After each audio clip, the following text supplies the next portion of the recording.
Hello everyone, and welcome to Cook With Me Live. I hope everyone's loading in. We are trying some new video, techniques tonight, and also hosting you on the main page of my Facebook page. So while everyone's logging in, please just give me a little thumbs up. Let me know if the audio is coming through and if you're all ready to go and hooked into, getting the ingredients out and everything ready to go. So tonight we're making lime cream tarts. And this is probably, I think, one of the easiest or the coolest recipes that we can make in terms of something fresh, something healthy, and something that most people can enjoy, even though there's not a lot of sweetness in this. It still comes across, and there's still lots coming through in the nuts and other ingredients. So I'm going to show you a couple of different things when it comes to raw desserts tonight. This happens to be a raw dessert. However, I do want to start off with doing a little bit of toasting of our garnishes, because that little extra step makes all the difference in the world when it comes to flavor on the garnishes. So we're going to start with doing that. Then we're going to get the base ready, get that into the freezer to set as long as we can until we make the lime cream, and then we'll do the lime cream. So hopefully you've all eaten dinner and you are ready to make dessert. And if you're ready to get going, then let's jump straight in. Okay, and if you have any questions, by the way, please type them in as we go. I may not get to them straight away, but I'll hopefully come back to them later on when I get a break, get a chance. Okay, so let's start off with a couple of garnishes. Now, just another one of these efficiency tips you're going to be picking up from me in all these Cook With Me lives is thinking about every single time you do an effort, can you maybe double that effort, double the batch, sorry, not the effort. So in the case of what I'm going to do right now, which is get some garnishes ready for the top of this, I'm going to toast some coconut and I'm going to toast some pistachios. And then, so automatically I think to myself, can I just toast some extras while I'm doing the first lot anyways, and then hopefully benefit from that on another recipe at another time. So there's no disadvantage to making a bit extra, and then we can put it back in the pantry as a toasted nut or seed for a good couple of weeks. Okay, so I'm going to do a few extra pistachios because they are delicious toasted. And this is a bit of a bonus step. So if you weren't set up for this, this is okay. You may have something else other than pistachios that you want to use. You may have some cashews or maybe some almonds that you want to crush up and then toast. That would be beautiful on top of here. So entirely up to you. I'm going to do some pistachios and I'm going to do some coconut flakes in this case. So let's just get those going. Onto a little tray. And I put them on separate trays just so I have a bit more control over the toasting time. So I'm guessing that the coconut's going to be quite a bit faster than the pistachios. So I've got them on separate trays and then I can control that. Okay, so if you are doing this step along with me, let's get the oven set to the grill setting.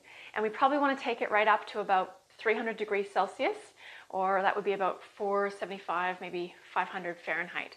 So let's get that just preheated. Okay, onto grill setting, and you want to set the rack of the oven to fairly close up under the element.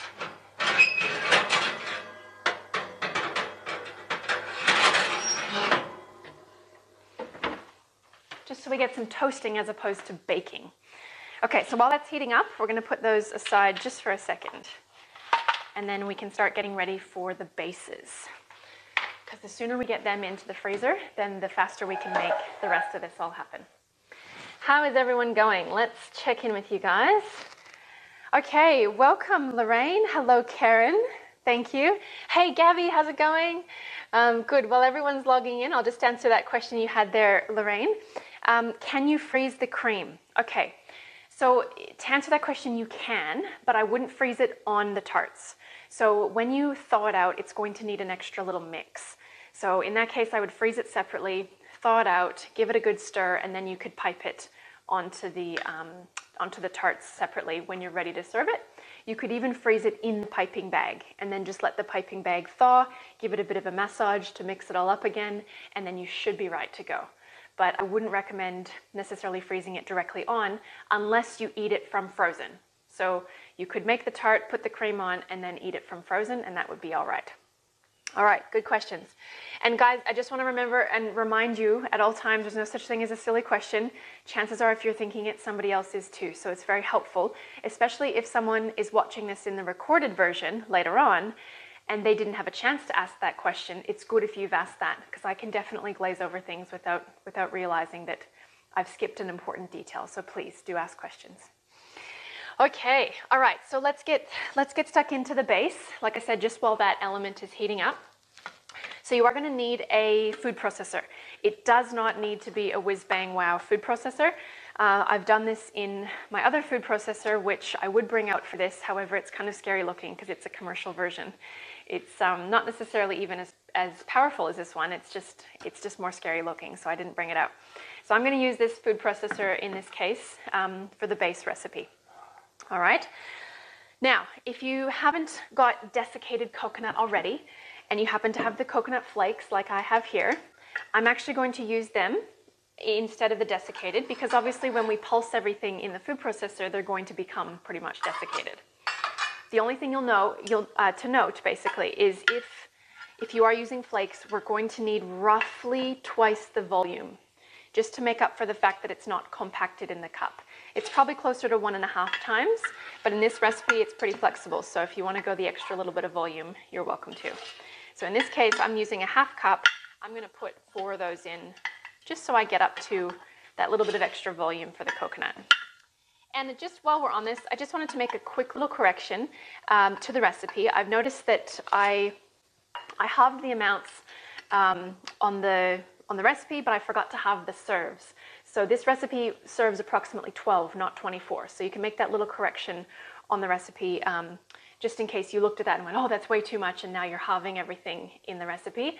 Probably better off, especially in terms of efficiency's sake, is to make the full size, if not double this recipe, because it keeps in the freezer so well. All right?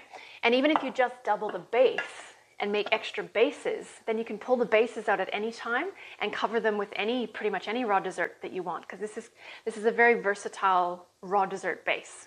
Okay, so I'm going to pause there for a second on the food processor step, and we're going to get these nuts and seeds, or sorry, the nuts and the coconut under the grill. So nothing too complicated there.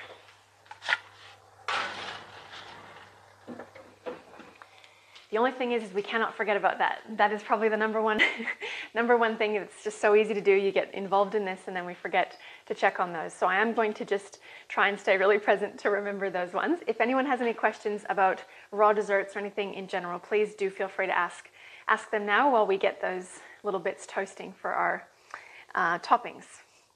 Hello, Denise, welcome. I don't know if you noticed, but your lovely artwork is on our fridge, so thank you. Sorry, your son's lovely artwork is on our fridge, so thank you, Tom. Very, very lovely to have you decorating our kitchen.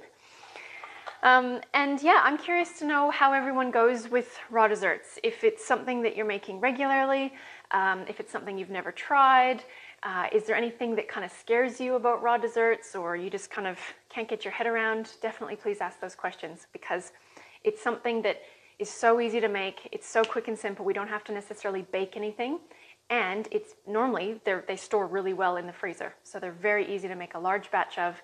And then you just kind of develop this rotation and get a flow happening where even if you just make one every week or maybe even one every fortnight and put a whole big batch into the freezer, then you can get a roll-on. I call it a roll-on. So then this week you've got the selection of only one dessert, but then next week you've got the selection of 2, and then you keep adding it up, and next thing you know, you've got plenty of choice in your freezer.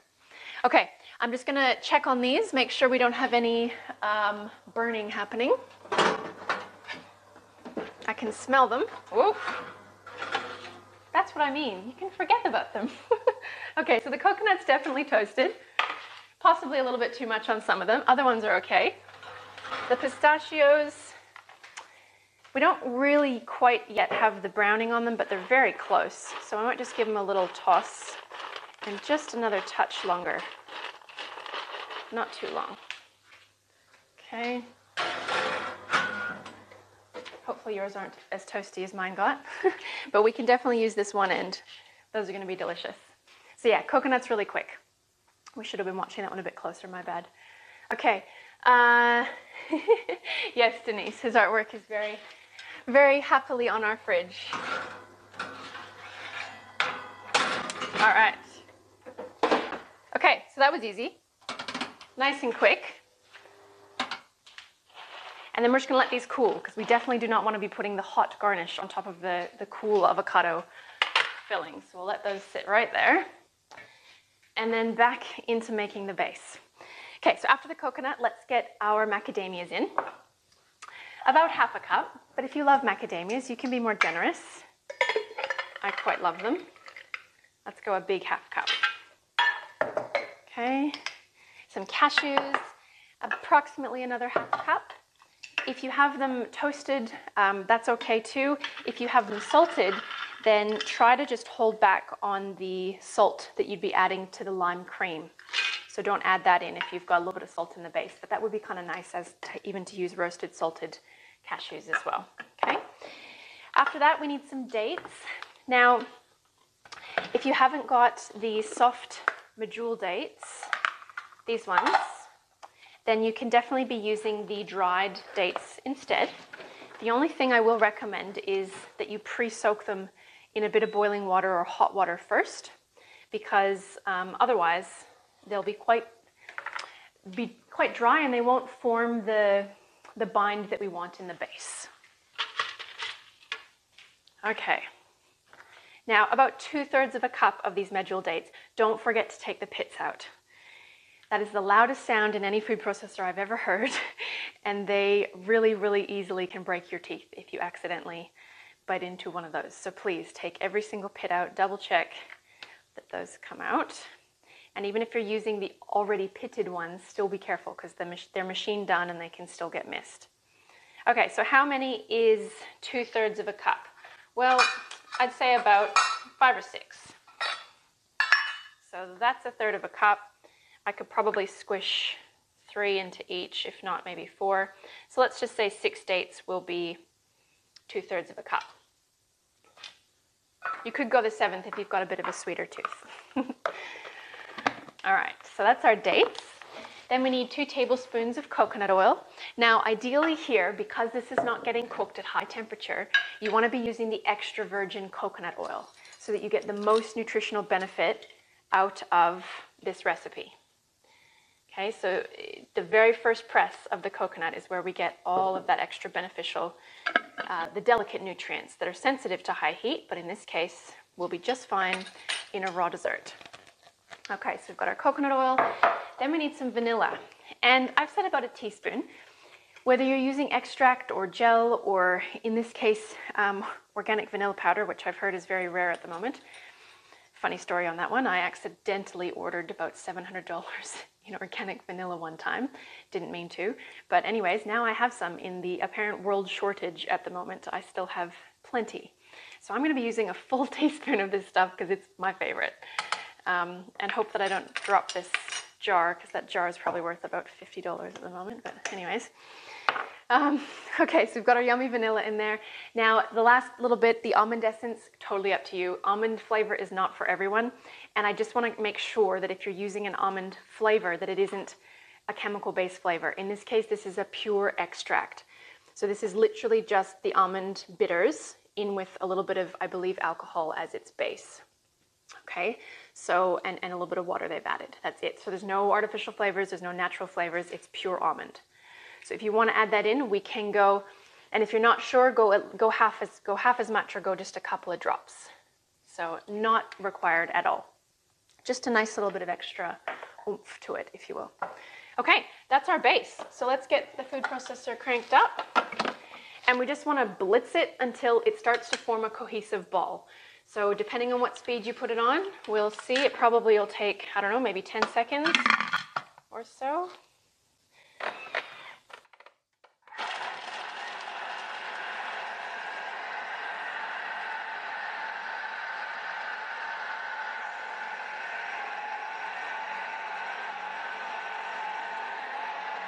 There we go. That's about right. Okay.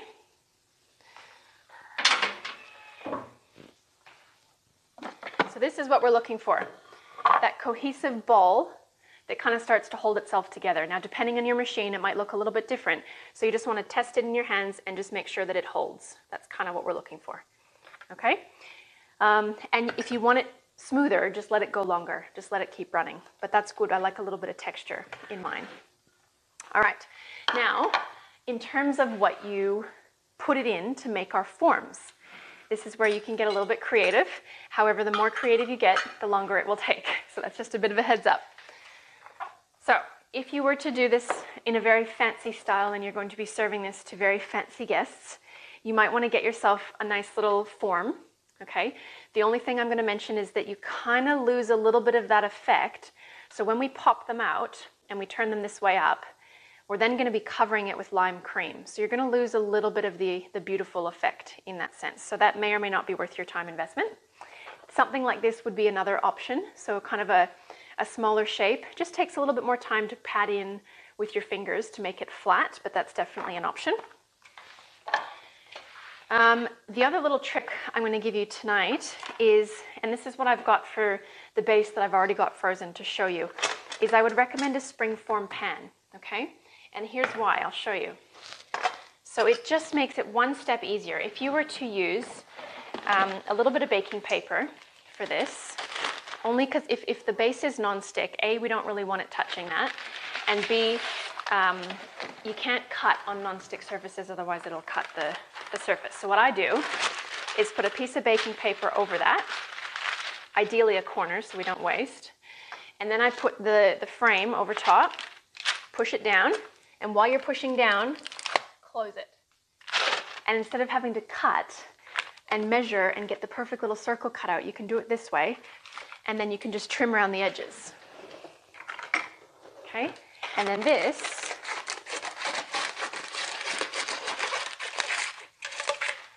will save you the step when you take it out of the freezer. It'll save you the step of just undoing the form, lifting it out, and then it's so much easier to cut on a flat surface. Otherwise, I've done it before in a solid container with the paper lining it, lifting it out, and it can just get a little bit sticky or messy. So this is one little quick hack that you can use. In the case of tonight, I'm going to be just patting them into these little rounds that I've got, because I want to be making just 3 little small cakes, if you will, small or large tarts in this sense, tarts to share. Okay, so to do that, you're going to need a spoon or a spatula, and we're just going to roughly try and get equal amounts into each. So just have a bit of a play with that in whatever container that you're using, okay? And try and do this before you start packing it down, because you'll save yourself an extra step if you haven't got the amounts right. So you just kind of want to eyeball it, get your thirds approximately. That's looking pretty even. Okay. And then we just pat it down. So I think the back of a spoon is probably the easiest way to do this. Pat it down all the way around, and then just try to flatten the surface.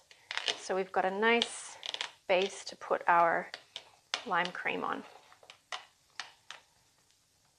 It's quite nice because the base has a little bit of sort of residual oil in it from the seeds and from the coconut oil that we added. So they shouldn't stick to the back of the spoon there. We should get a nice shape. And if you are using a shaped container, whether it's this one or the silicone shape, do make sure you press down so that it actually fills out and forms that shape when we take it out after it's frozen. Okay, so I could have put a little bit more in this one, but that's not right. Okay, so there's our bases. Now let's pop those in the freezer as quick as we can while we make our avocado cream. So hopefully you've got some room in that freezer. Mine's questionable. There we go. All right, and then we're on to the lime cream. Okay, so you probably won't even need to wash out your food processor. At the very most, you could maybe get in there with a spatula and give it a good clean. But I'm going to call that good for what I need here. And then we're going to need some avocados, so 3 to 4 avocados. If you absolutely love them and you want a lot of cream, choose big ones. If all you've got is small ones, then I would go 4, maybe 5. So let's just get some avocados. I've got a couple extras here just in case I want some more, or there we go. Oh, I'm so grateful for these avocados. These have come from the wonderful Sharon. So Sharon, if you're watching, thank you. Oh my goodness, I'm an avocado fiend and these are amazing. So thank you. I will happily accept any more that you need to get rid of. All right, so let's use maybe about 4 of these. Okay, and I'm just gonna scoop them out of their skin and then just check the back to make sure we don't have any dark blemishes. Okay, gonna get a little bit more out of there. Excellent, no waste. Okay. Oh, I just love avocados. They are probably one of my favorite foods. So versatile. They can go sweet, they can go savory. If you've never had chocolate avocado pudding, oh my goodness, you need to try that recipe. Maybe I need to do that one on the next Cook With Me Live. How's everyone going? Are we all caught up? Any questions so far? I guess everyone has different opinions on the avocado varieties. At the moment, I'm trying to remember which ones are really in season. I think it's the Charwells or the Pinkertons, I think, are in season at the moment. I could be totally wrong. But it's funny because I remember as a kid growing up in Canada, the avocados were imported. Obviously, Canada, we don't grow avocados. And they probably came from California. And when they did, I don't know what we paid, but back in those days, it was probably $4 an avocado at least. And I remember my mom, bless her, the few times that she actually did buy the avocados, they were kind of like the adult treat. And she didn't really want to get us hooked on avocados. And now I come to Australia and it's like baby food, as in they feed them to anyone and everyone, and they're so accessible. So I feel very grateful to be here and have ready access to abundant avocados of like a bazillion different varieties. It's pretty wonderful. And these ones are gorgeous, Sharon. Thank you. Oh, wow. Okay. So there's our amazing amount of avocado, and we're going to turn this into nice limey cream. Bear with me, into the scrap bucket. Yum, yum, yum. Okay. Candy, tip the base upside down, easier to get it off when it's set. Very good idea. I totally agree. Love it. Thank you for that contribution.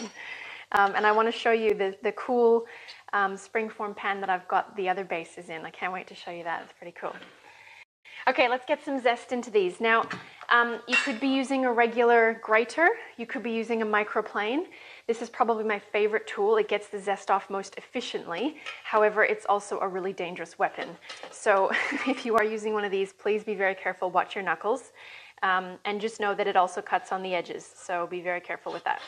And what we're trying to do here is not get too much of the white pith. That pith is the bitter part. So all we want is the green. And so we just want to shave off just as little as we can to get down to that white, while still keeping as much of that white on. We just want the green.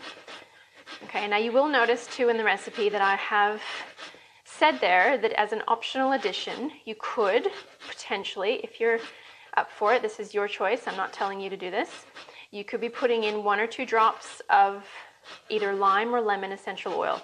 Obviously only if it's food grade and only at your own discretion. So I'm not saying to add that in as a recipe. It's a completely optional addition if you happen to live in a country that allows you to consume essential oils.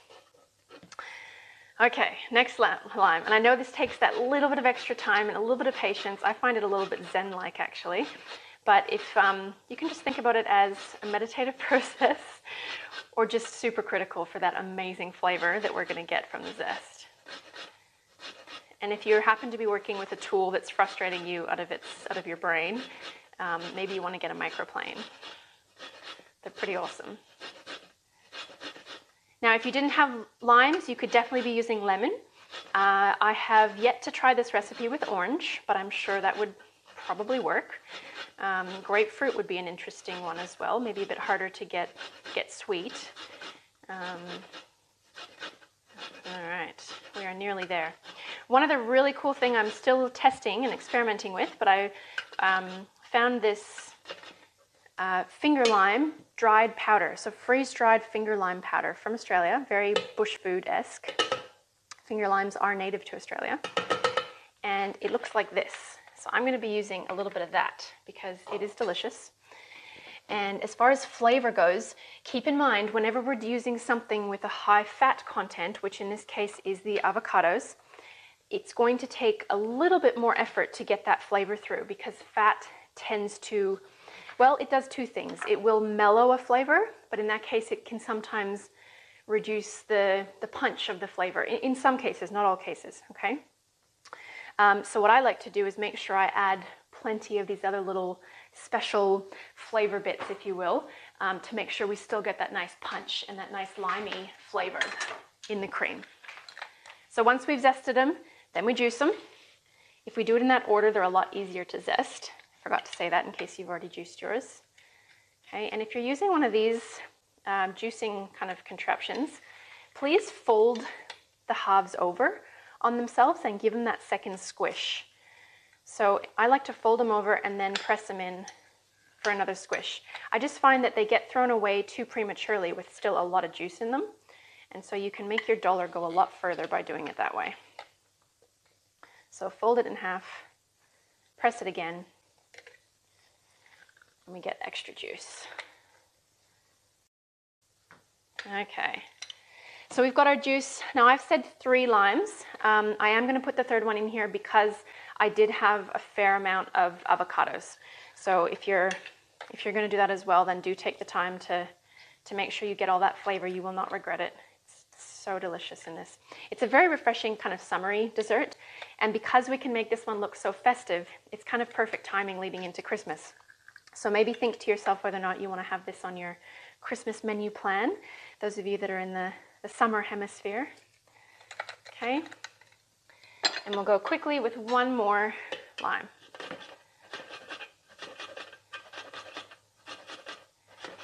Oh, I can't wait to show you the recipes I've got coming up for the leading into Christmas. I want to be showing you some amazing plant-based options for your Christmas dinner menu or lunch menu. I've got some really cool recipes in development, but I'm also still keen to hear your ideas. So if there's a particular type of recipe that you've been wanting to experiment with in a healthier version, then please let me know, and hopefully I can develop something and get that out for you. Show you a healthier way to do maybe a favorite of yours. Okay, I've got as much zest as I can get out of that one.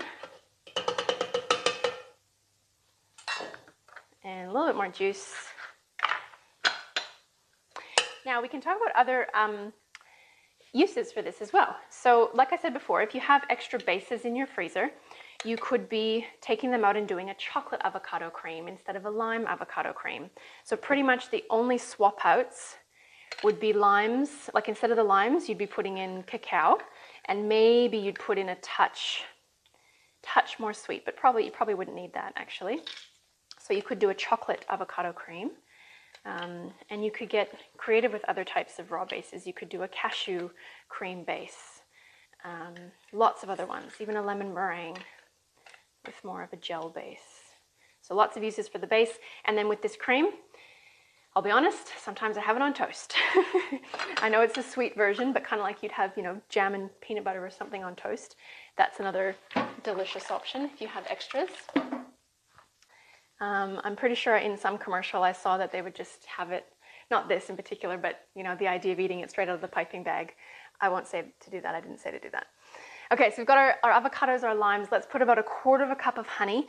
If you are using rice bran syrup instead of honey, then I would recommend putting in a touch more because rice bran syrup is actually nowhere near as sweet as honey. Okay, so, and if you're not sure, if you don't have a very sweet tooth at all, then just start with half, have a taste, and if you need to add more, you can. Oh, I also need to give props for this amazing honey. I am very, very particular about the source of my honey, and this honey happens to come from good friends of ours who had a 1-acre permaculture block, and on this block they raised the most healthy, happy bees and harvested the honey very sustainably, very lovingly, and very conservatively, and they've gifted me this wonderful bit of their farm honey. So I'm very grateful to you guys. Thank you, Pat and Aaron. Okay, so there's our bit of honey. And then just a pinch of salt, but remember if you use the salted cashews, probably don't need to do this step. So just a little pinch into there. It's not to make it taste salty, by the way. It's just to bring out the other flavors. So believe it or not, that tiny little bit of salt is actually, it's beneficial. Even though it seems like it's hardly significant, it does make a difference in the dish. And then this little opportunity, having 1 tablespoon of either maca powder or lucuma powder, is for flavor, but it's also for your opportunity to get a bit of extra superfood into you or into the people that you're feeding. Sometimes I even get a little bit more brave and sneak in some camu powder, but that one's quite tart, quite bitter, so probably you wouldn't go more than maybe half a teaspoon of that one. So the lucuma powder, the maca powder, you can definitely go the full tablespoon. They're quite caramelly. You could even do a touch more. Okay, and again, that's totally optional. All right, and then as far as the extra liminess that I want to put into this, I'm going to put some finger lime powder. Into this amount, I will probably do a little more than a 1/4 teaspoon of this one. And I'm sure that, well, maybe some of you have access to this at the moment. I wish you could smell-o-vision this one. It actually sort of, funny enough, reminds me of the vitamin C multivitamin I had to take as a kid, but that's okay. It's really good quality and it tastes amazing. So let's put some of that one in. And again, I love the extra little bit of citrus punch, so I'm just going to put 2 drops of very good quality food grade lemon essential oil from 28. And why not? Love this one too. Some good old Australian lemon myrtle powder. So I'll just put a good sprinkle of that one in. It's a very different flavor, different experience on the tongue. Okay, let's blend that up. So same deal in the Thermomix or your food processor. In this case, depending on how it blends, we might need the wand to help it mix. So I'm just going to go grab that while we get that going.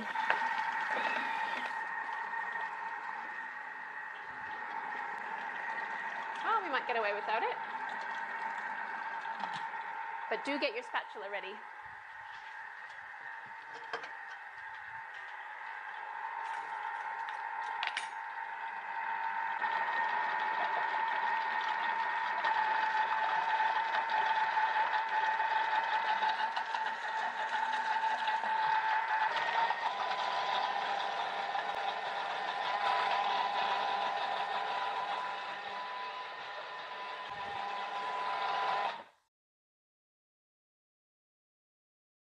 How's everyone going? Checking in. Casey, what good idea did I have? I don't remember when you typed that. I didn't see. Okay, so there's our lime cream, looking very limey, very green, which is good. We want to go with the green. Okay, and so we're going to scrape that down, make sure it's fully blended, and do have a taste. So make any last little adjustments that you feel it might need. Whether that's a little bit of extra sweetness, might need a little bit more lime, do your adjustments. And we want to make sure that it's pretty smooth. So if you're getting any lumps or any chunks, let's kind of blend it again and make that as smooth as we can. 2 reasons. One is for looks. The other, well, actually 3 reasons. The other is for mouthfeel when you bite into it. But lastly, it's to make sure that when you're putting it through a piping bag, if you're using a tiny little nozzle, you don't get any blockages. So we want to make that nice and smooth. Let's have a taste.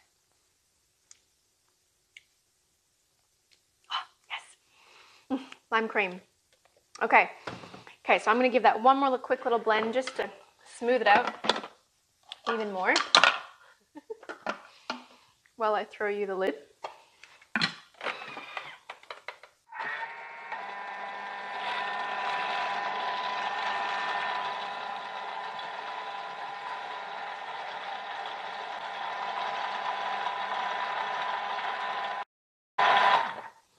Good idea to spread it on toast. Yes, Casey.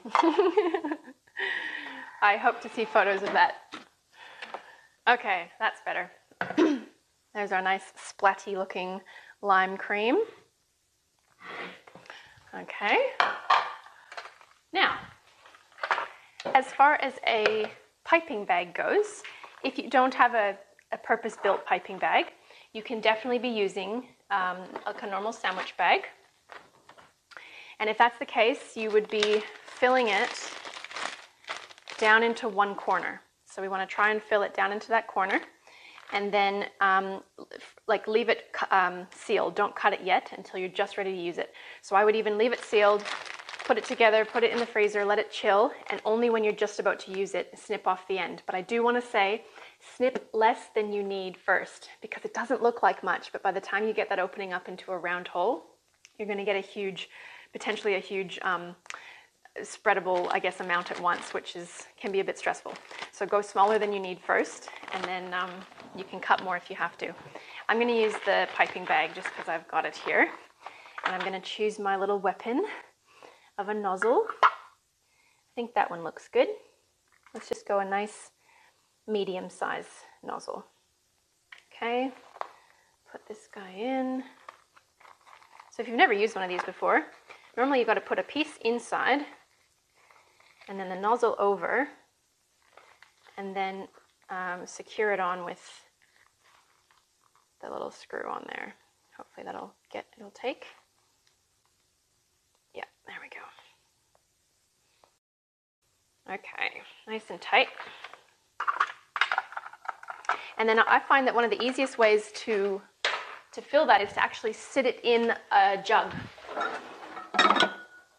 So if you've got kind of a measuring jug or something like that, especially if you're in the kitchen by yourself and you don't have someone to hold it for you, set it in, fold it back, and get ready to put it in. Okay, so we're going to need a spatula. Make sure you don't waste any of that down the blades. And let's get that into there. Okay. Might need to give it a little shake down. Okay, roll it up a bit. Now, ideally, this is going to have a chance to cool and set in the fridge or freezer for a good period of time. But because of the sake of tonight, I do have my frozen bases already made, but I just wanted to show you this one fresh. I know that sometimes it's tempting to just speed through those extra little instructions and just go, oh no, it'll be right, I'll just pipe it on now.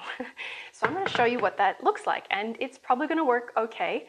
That's still a fairly solid mixture that we've got there, but I promise you it gets better once it's chilled. So I'm going to show you this way, and then I'm going to tell you to do it the other way, if ever you have that little bit of extra time up your sleeve. And for that very reason, this recipe actually works even better made in advance. So not only do the flavors have a chance to meld and it tastes even better the next day, but it actually saves you time. So you can get organized. This is one of my secret little recipes that if ever I do have a fairly big event on that I want to enjoy, such as Christmas Day, this is something you can easily make up in advance, and then when it comes to serving, just pipe it on fresh. So very easy to have. Okay. Everyone caught up? Any questions? Oh, thank you, Steph. That means so much. This is the first time I've caught a live though. Well, and I'd love to hear your guys' feedback because we normally do this in the closed, well, this is the first night we're doing this live on my page, so would love to hear your feedback if you want more of this. Normally we have it in our closed group. So yeah, if you love it, share it, let us know your thoughts, share it with your friends. Hopefully we can get enough feedback that we can find a good time that kind of suits most people. Because this was a dessert, we wanted to do it a little bit later than our usual time. So yes, please send us your feedback, let us know what you think. And any recipes you have special requests for. I can't make any promises, but I will do my best. Okay, there we go. So notice how I've kept the tip bent down the bottom. That's just because I don't want it to start pouring out yet, and I'm not putting any pressure on here. So if you're worried about that coming undone, let's just give that a little bit of an elastic band tie. Not putting any pressure on it yet. Just going to make sure that stays closed. This is especially good for kids, so if the kids are helping you, you don't end up with avocado out both ends. That's a good saving step there. Okay, let's make some space, and I want to show you the next step, which is the onto the bases. So I've got some bases that I made earlier. Here's one I prepared earlier, just to show you a couple of things. Okay, This is one of my new kitchen absolute favorite gadgets. Unfortunately, I can't tell you where to get it yet because we haven't figured it out. But this has got a glass bottom and a silicone edge, and it's a springform pan. So I'm still trying to track them down because it was gifted to me by a friend and she didn't know where she got it. So I will keep looking because they are amazing and I'll find them for you guys. Okay, any questions? Angela, if you added too much lime, is adding more avo the only solution? Okay, if you added too much lime, can you make it a touch sweeter? Because that would definitely counteract the sour of the lime as well. So you don't necessarily have to dilute it, but those are your two options. So you either dilute it with more avocado, you're bang on, right? Or you make it a bit sweeter to counteract the lime. So a couple of options there. Let me know what you chose. And if you're not sure which to, oh, maybe you're restricted because you don't have any avocados left. Is that possibly it? So yeah. Okay, now this is what I mean. So whether it's a springform pan like this or whether you're using the more conventional variety, then we can just take the edges off, okay? And then it's so much easier to cut your shapes from a flat surface. All right, so in my case, I'm going to use some little cookie cutters, but all I've got are these plain, boring, round ones. So I'm going to use the littlest one because I want to make this go further. And why not? Let's try the crinkle side. So let's just try and get, it's going to be pretty frozen by now. Maybe I should have taken it out a little bit sooner. Okay, well I didn't think it'd be that frozen by now. So if we can't get through it, we're going to have to cut it. Bummer. Yep. Sorry guys, that's too frozen. We're going to have to cut it. All right, I'm going to need the big knife.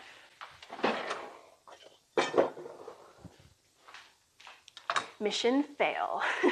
Maybe I can do the straight edge one. I wonder if that'd be any easier. How can I push down on that with? Bear with me.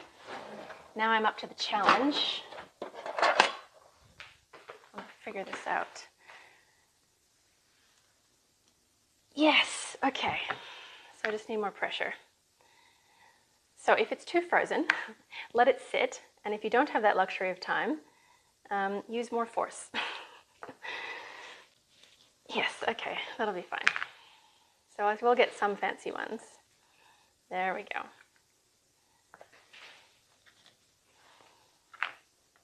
So we're just popping them out. I guess the one advantage of having it extra frozen is that they hold themselves without breaking when I pop them out. So that's going to hold itself. So this might be a bit of an advantage there. Okay, and then the other advantage of doing it this way is you get to call all of these seconds, and then they're kind of just free and easy to eat. So there we have it. So I'll do a couple of those. Maybe I'll try that guy again. Persistence pays off. One thing I tell all my clients that come and do my program with me is if ever they feel like they have a flop, do not please throw it out. Either text me or email me or do something to save it until you can get a hold of me, because 9 times out of 10 there's a salvage. There's a way that we can prevent you from having to throw that out. So please, yeah, try and save it. Try and repurpose it. Turn it into something else. In this case, so for example, if you didn't want to eat these extra bits like that, we could crumble them up further, chop them up into like a fine crumb, and then serve them on top of, you know, yogurt and fruit, or have them just as a bit of a dessert with a different cream served in a different way. So it doesn't like it can be the same dessert presented differently. The seconds version. Okay, so I'm just going to keep plodding through this one, and then I'm going to get that avocado cream onto here, decorate a couple. And as far as plating up goes, nothing too complicated here. I don't think we need to do. Because of the cream, we can't exactly stack them. So we're just going to display them nice and beautifully. I do want to see your photos of how you've ended up doing this too, please. So that's one really great way, guys, to interact and to encourage that we can keep doing this, is to please, like I said, send your photos, show this, share it, make it something that is valuable to you, ask questions, engage. This is why I'm doing it. I'm not doing it because I just want to stand here awkwardly in front of a camera and pretend I'm all relaxed. So please do make that extra little effort, and I promise you'll get more out of it in terms of your learnings as well. All right, here, I'm gonna just plate it up onto this guy here. Let's do a little. Now, I'm not an artist, okay? So forgive me if this is like totally not fancy. This is where I definitely need some skills, is in the plating up section. Okay, so I've got the cream ready. Again, still no pressure. We want to get the air bubbles out the end, so I normally go upwards. And, you know, like in MasterChef, we want to do a test one first. So I'm going to choose my ugliest little one over here. I'm going to get some pressure onto that cream, tightening that up. And let's see how we go. Okay, so let's do our edges. Again, this is a bit better if this cream has been a bit more firm. So we can, I'm kind of going for the Christmas tree look here. Forgive me if it totally fails. But that's our little test Christmas tree. And then you've got your nice little base down the bottom. So let's see how we go. For me, this is the fun bit of Christmas. This is where I absolutely love Christmas festivities, because I get to be creative in the kitchen. And there's one little Christmas tree. Okay, so, you know, kind of eating my words there. This cream, in the consistency that it is right now, maybe that's because it's not super hot in here.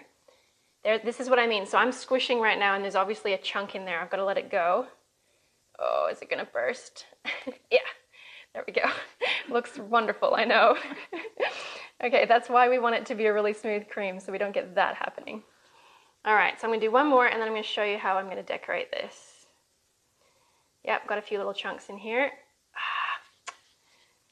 So if you know that you've got chunks in the avocado, or you think there might be a few pits in the avocado, or like little pips from the bites, maybe just choose a bigger nozzle, because that can happen. Come on. Okay, and if that's not going to work, then there's a tool for that. So then we use the unplug tool. Except this tool doesn't happen to fit in this nozzle.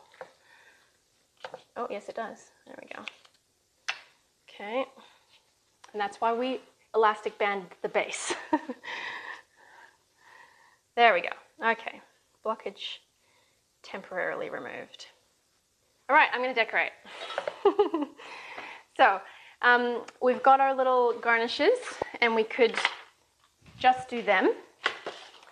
But if we were thinking of more the Christmas tree effect, so in this case we might probably be better off chopping these pistachios.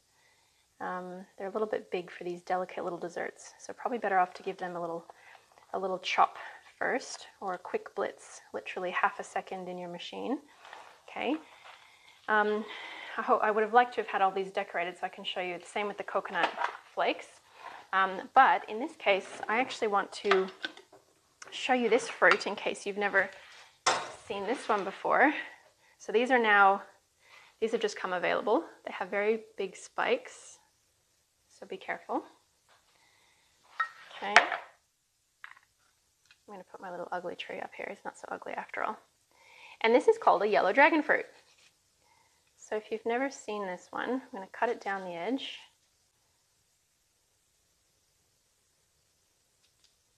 So it's yellow on the outside, white on the inside.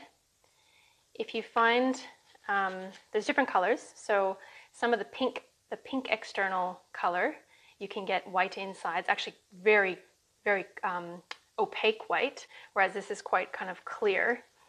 But what I'm going to do is just, because it's got that nice spotted speckle to it, I'm going to take that one and use a little mini cookie cutter.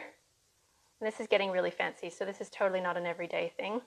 But if you want to do something special for Christmas, maybe you can get a little mini star-shaped one and then put little stars on top. But I'm going to put little dragon fruits on top. Okay, so you could even just use red goji berries or cranberries, and then chop up some of your toasted, or in this case, you could even use some desiccated coconut instead as more of a sprinkle. So now I'm getting really creative. You can tell I like this bit. But anyways, then we would sprinkle the plate with our toasted coconut and or some lime zest and lime peels. And there we have our lime cream desserts. So again, how are we going? Could push it through with a wire strainer to remove the lumps. Good idea, Steph. That is a great idea. Yes, if you had that extra little step in there, that would be a good thinking to do. I'm going to see if I can get it out by force. Come on. It's going, it's not going. Okay, so I'm going to put a fatter nozzle on. All right, so if you guys don't have any other questions, then at this point, bon appetit. Enjoy your lime cream tarts. And probably at this point, I'd like to see them chilled before they're served. They're much better when they're fully cold. So yes, please show me your photos, and otherwise, I can't wait to see you on the next Cook With Me. Thanks for tuning in. Enjoy.